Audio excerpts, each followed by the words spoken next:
Raj. He is the recipient of Best PhD Thesis Award by Computer Society of India. Dr. Eben is an assistant professor and associate dean of academic affairs of IIIT Kottayam, with his research interest being in the areas of responsible AI, explainable machine learning, AI for social good, fairness, accountability, and transparency in AI, machine learning, data science, and social computing. Now, I call upon Eben Sir to commence this webinar with the topic of research in information technology. Welcome, sir.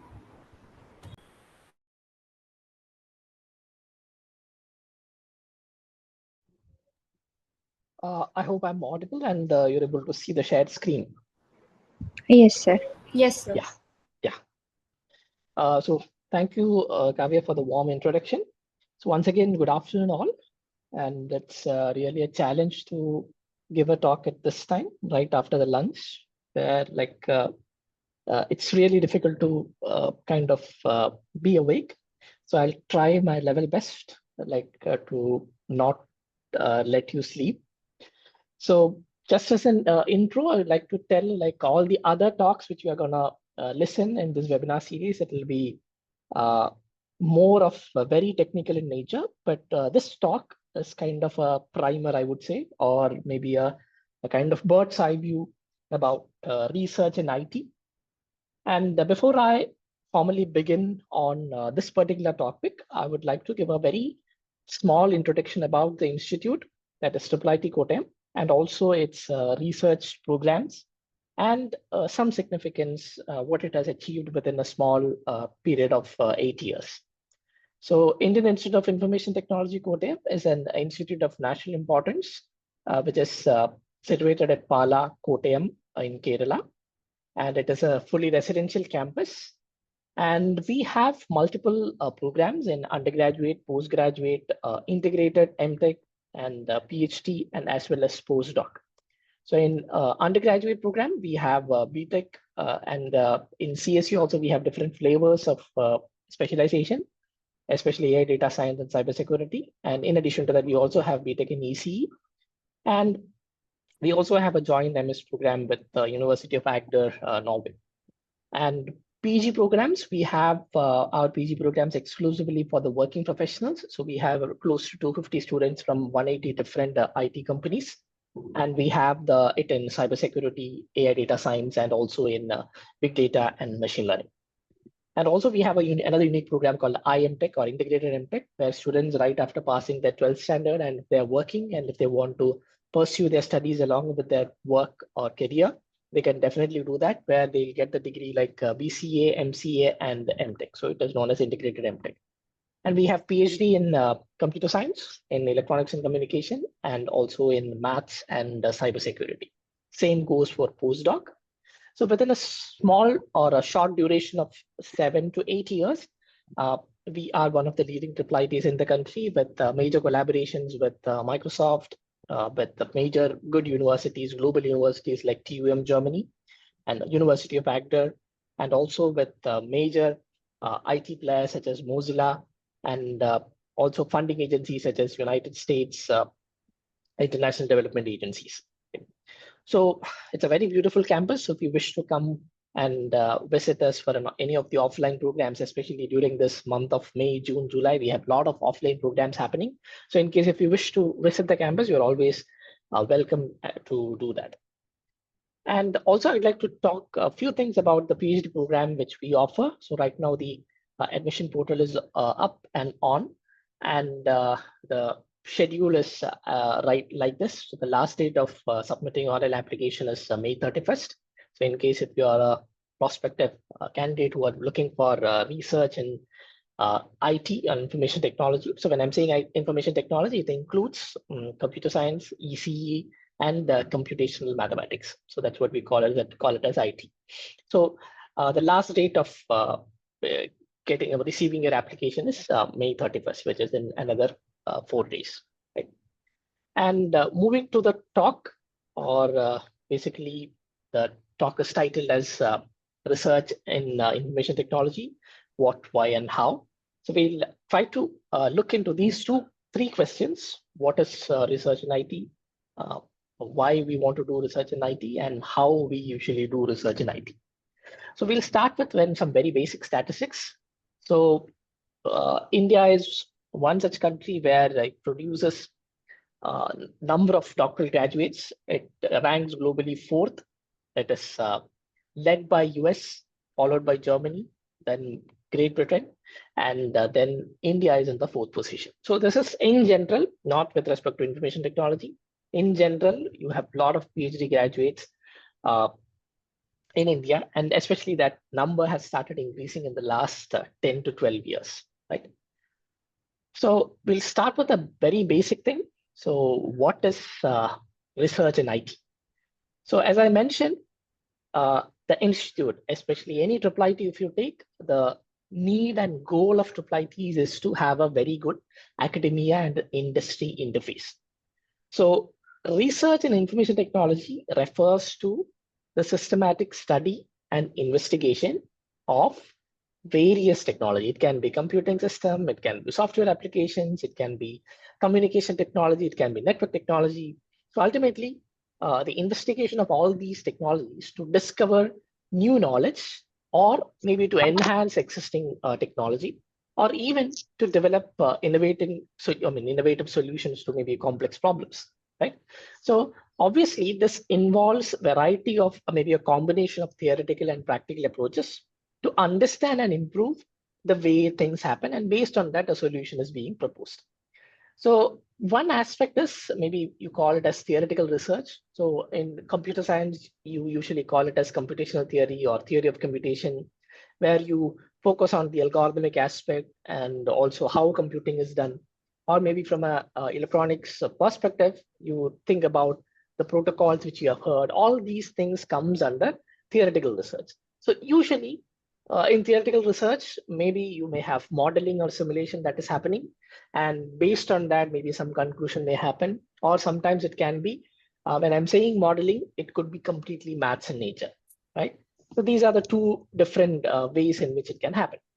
And the other aspect is that you have applied research where there could be maybe development of new software, or maybe incorporating a new software onto an existing framework where like it kinds of works together and makes maybe the world a better place, right?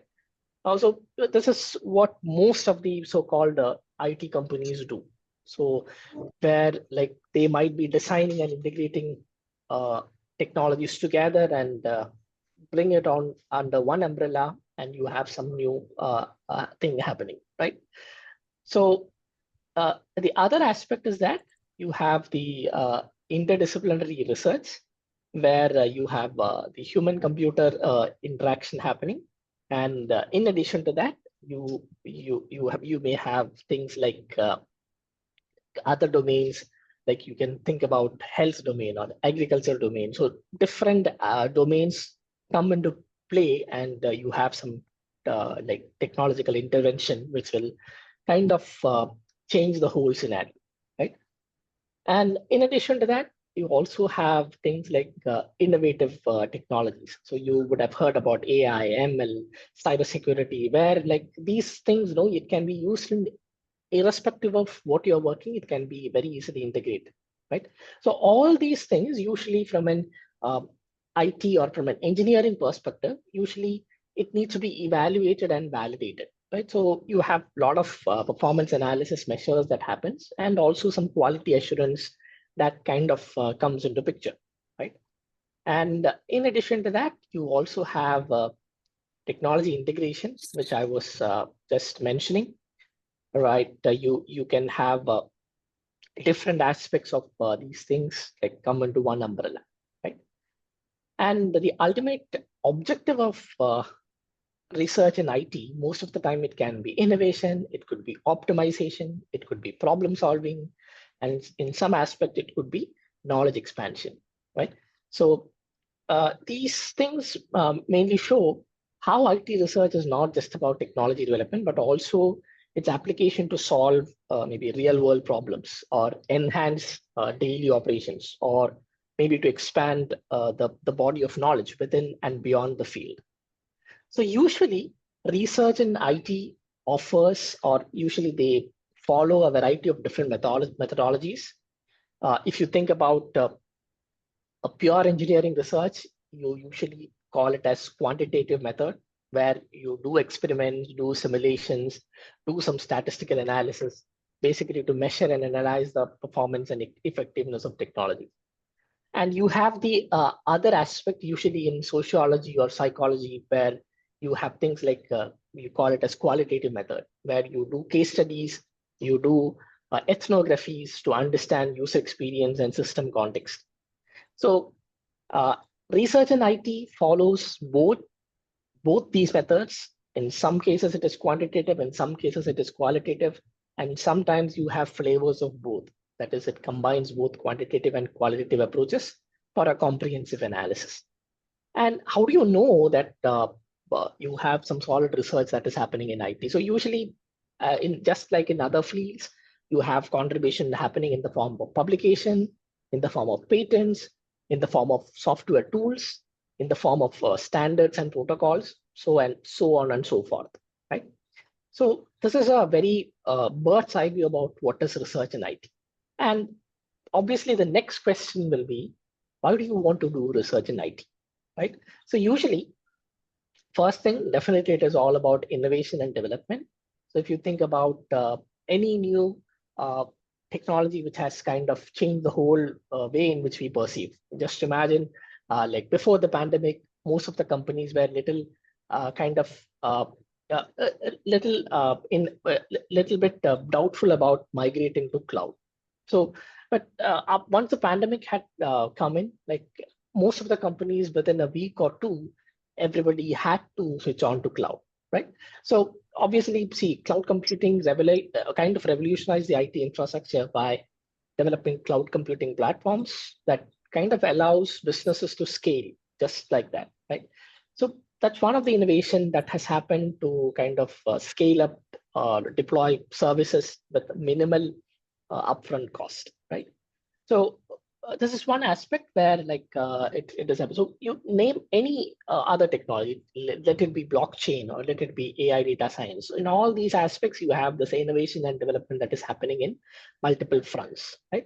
So the other thing is all about problem solving, where IT is one such domain, as I already mentioned, where irrespective of the domain in which your problem is lying, still you can make use of IT to basically solve it. Whether it can be healthcare solutions or whether it is pure infrastructure related issues. So in all these aspects, very easily we can do research in IT, right? And the third aspect is definitely the economic impact. So you think about any e-commerce platform. So you have a lot of recommendations that is happening in all these platforms. So whether it is Netflix or whether it is Amazon, Flipkart, so they have significantly increased their sales by personalizing user experiences, or it kind of showcases a direct economic benefit of IT research. So you can name many different such examples. I'm just naming one such example from an e-commerce perspective. And the final reason why usually we do research in IT, it could be about personal growth. It could be about academically, if you want to grow, obviously research is essential, right? Or you can say it is a need of the hour, right? So these are the 4 reasons why usually we do research. First is innovation and development. Second, problem solving. Third is sometimes or most of the time your research can have economic impact. And the fourth reason is academic and personal growth, right? So we have seen what is research in IT, why do we do research in IT, and the next question is how to do research in IT, right? So just like in any other domain, certain things are kind of common, but there will be certain aspects which are kind of different from other domains, right? So the first step is obviously in any research area, it's not only the IT, in any domain you take, your first stepping stone to research is identifying a research area, right? So you may have to check with emerging technological trends, or you may have some sort of motivation in a certain domain, and you kind of want to work in that. So once you identify that research area, you usually do something called a literature review, right? Where you review existing solutions, you understand the current theory or technology behind what is happening in that problem or how it is being solved. And then you try to find out what is missing right now and you formulate some research questions, right? So it could be with respect to performance, it could be with respect to uh, kind of optimizing the existing solution. It can be in different aspects. And then you try to identify what sort of methodology should I do? It should be quantitative or qualitative or a mixture of both, right? So it depends on the problem which you are working. And that's why I mentioned there, like choose your methodology, right? And in some cases, you may have to collect your data and then do some analysis. But in some cases, you may have benchmark data and then you can directly use that, right? And once you do that, you kind of do some analysis and also you maybe attend conferences or related to maybe listen to tech talks related to this particular problem which you are kind of working. So that will again give you a broader or a kind of deeper understanding about what you are working and what are the things which you haven't taken care in while you were formulating your research questions, right? And ultimately, the final outcome is all about publishing and disseminating your result. So that could be mostly in the form of either papers or patents, right? So in this, we'll just focus on only one aspect, that is how do I identify a research area in IT, right? So identifying a research area in IT is sometimes a little tricky because if you don't identify the research area properly, sometimes by the time you finish your research, maybe your topic might be irrelevant and it may not have the impact which you thought initially, right? So because every day you have some new technology or new aspect coming into picture. So main aspect is you need to choose a topic which is relevant, which is timely, and which is impactful. So how do I identify such a topic, right? So when you're identifying a research area in information technology, there are some things which you can keep in mind. So you can explore the trend reports and predictions. So how do I find out the trend? So usually in IT, there are organizations which will give you the trend, like two such organizations I'll just name. One is Gartner and the other one is Forrester, where it kind of forecasts what is going to be the trend. So especially if you think about Gartner, it is known for something called the hype cycle and the magic quadrants, which we'll see in a minute or two. And the other aspect, if you want to know the tinge of like what is happening in IT, attend very good webinars and conferences. And the third aspect is, even if you're interested in a technology, you need to evaluate your interests and the resource. So for example, if I'm not interested with the healthcare, and if I want to solve a problem in healthcare, then I may not be much successful in doing that because I'm obviously that self-motivation is lacking. So, and the other aspect is resource. So I'm sure all of you would have heard about large language models. So assume that I'm very ambitious and I want to build an LLM on my own, like from scratch, right? So obviously it requires a lot of computing resources. And if I don't have that, and if I'm just being ambitious, then obviously you may not hit the target what you want to hit, right? So your interest as well as the resources that matters. And the last aspect is feasibility and impact. So whether what you are planning to do, whether you can finish it in within a period of maybe 3 to 4 years, that should be assessed properly before you start a particular topic, right? So maybe say consider factors like maybe whether data is available or whether you have funding opportunities and what is the potential impact of this research. So usually what I would suggest is aim for a topic that not only contributes to academic knowledge, but also a topic which has practical implications for businesses or society, right? So out of this, we'll just try to kind of take a sneak peek onto how do I explore trends using these reports and predictions, right? So for that, as I mentioned, there are two organizations. One is Gartner and the other one is Forrester.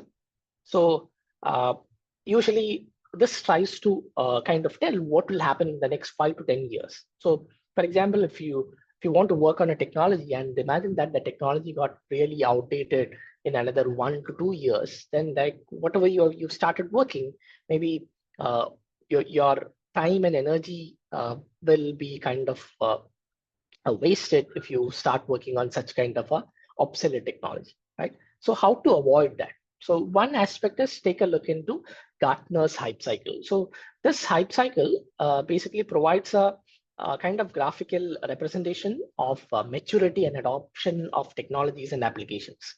So I'll just show one sample. So this is one such hype cycle where it helps us to understand how technologies evolve over time. So it kinds of allows you to pinpoint when a technology might move from an emerging state to mainstream adoption, and which is often an ideal time for impactful research. So for example, 10 years back, thinking about voice assistants, whether it is OK Google or Siri, all these aspects, no, like this was kind of more of a proof of concept sort of thing. But maybe in the last 3-4 years, I'm sure everybody knows about these voice assistants, right?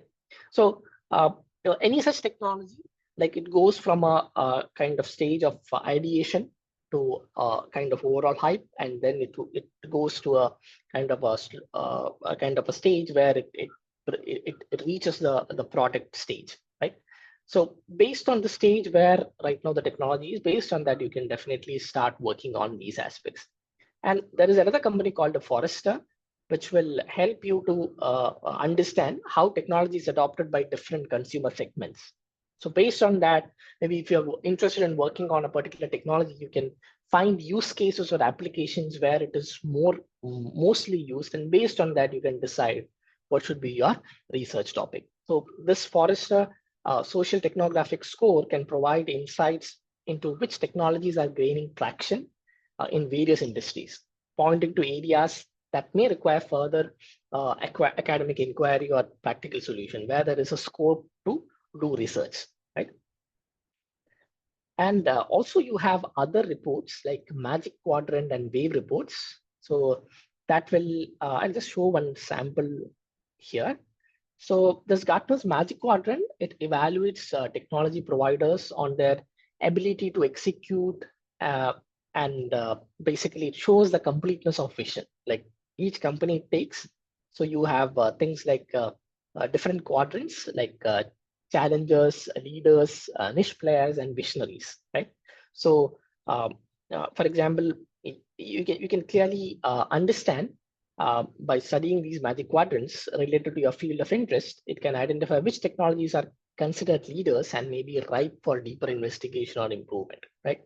So in the same way, you have Forrester's Wave, so where it is similar to the Gartner's Magic Quadrant, where this report assesses the relative strengths and weaknesses of products and services. These insights basically guide researchers towards areas that need innovation or where market leaders are still facing significant challenges, right? So when we do research in IT, as I mentioned, there should be a good sync with the industry. So otherwise, no, academia will go in one direction and industry will go in the other direction, right? So in the same way, there are other things also, Gartner's market guides, Forrester's vendor ratings, but I'm not going to show all of that due to time constraint. So what we have seen so far, we have seen what is research in IT, then we have seen why to do research in IT, then we have seen how to do research in IT, and in that specifically, we have seen how to identify a research area based on things like Gartner and the Forrester reports, all these aspects, right? So why I say all these aspects is that especially in the last 2 to 3 years, the job growth projections in IT is kind of an all-time high. So according to US Bureau of Labor Statistics, it projects employment in computer and information research science. It will grow by 21% from 2021 to 2031, which is very much faster than the average for all the other occupations collected together, right? And also from a funding perspective also, global spending on R&D, it has increased. And if you take a look at European Union spending alone till 2027, a significant portion is dedicated to digital technologies and computing, right? And the statistics of PhD graduates, as I mentioned, India is leading in the 4th position. Top is US, then you have Germany, then you have Britain, and 4th is India. So in CSE alone, if you take a look at the number of graduates, it has been increasing. And from an Indian context, if you see the employment of PhD students by job type after completion of degree, mostly it is in a teaching domain. Some go for postdocs, some in research labs, some go to industry. So research in IT is not just about pushing the boundaries of technology. It's also about uh, kind of applying these advancements to real world problems. So I would say it is an essential driver of innovation and efficiency in an increasingly digital world. So by understanding what drives IT research, why it matters, and how it is conducted, uh, both researchers, stakeholders, right from policymakers to educators, business leaders, obviously they can better appreciate and support the endeavors in this information technology field. So as technology continues to evolve, the importance of IT research also grows, highlighting its role in shaping the future of our digital society. So, uh, so just to show what we have seen, it is all about what, why, and how to do research in IT. And if you have any questions, I'll be really happy to take that on.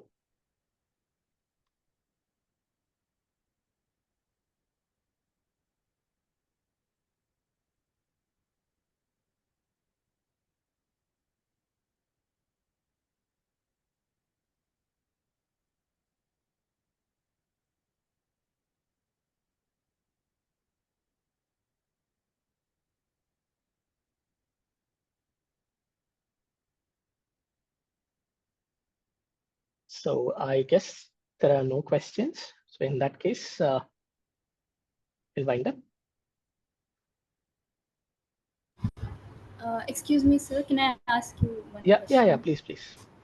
Sir, I'm a student from electronics and communication background. So mostly when we talk about information technology, ECE is one branch that is somehow most of the cases it's left out. So it's mostly computer science and other branches. So for a student from electronics and communication, how would you guide that person into IT or First of research all, in the IT? First of all, what I would like to add here is when we say information technology, it includes electronics as well. Because if you think about CSC or IT, these branches basically evolved from electrical and electronics background. And mostly, I would say if a person feels that there is a reduced interest or I would say reduced focus on electronics and communication, it's mostly a perspective issue, I would say, because all these IT giants.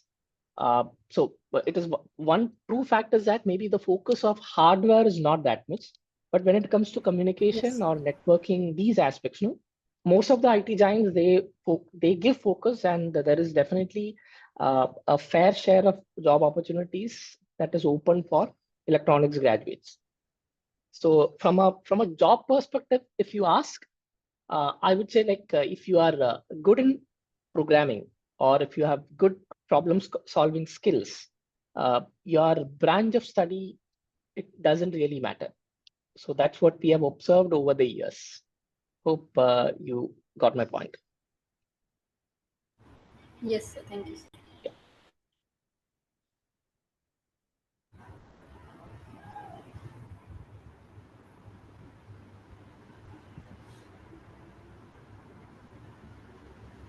If there is no further questions, I think we can move on. Sorry. Yes, Helena, you can ask your doubt.